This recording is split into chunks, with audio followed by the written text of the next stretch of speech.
टाकायचं. जसं आता बघा घरी पप्पा असले आणि घरी पप्पा नसले.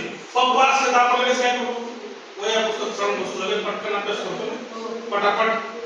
पप्पा आले आणि पप्पा नसले तर आपल्याला करू नका. इथं तेच आहे. इथं काय आहे, इथलं जे आहे पप्पा नाहीये आणि इथं पप्पा आहे. बघा तो किती जोरात बोलतो बघा. बरोबर आहे, पप्पा आहे म्हणजे अभ्यास करतोय आणि पप्पा नाहीये म्हणून तो. याचा अर्थ काय होतो, अंतर जास्त आहे म्हणजे त्यांच्यातला ग्रॅव्हिटेशन फोर्स काय कमी आहे म्हणून तो काय करतो, हळू हळू हळू. म्हणजे हा पप्पा आहे, या पप्पाचा प्रभाव कोणावरती त्या प्लॅनेटवरती काय पडतो, कमी पडतो. म्हणजे फोर्स कमी आहे म्हणून तो काय पडतो, हळू हळू.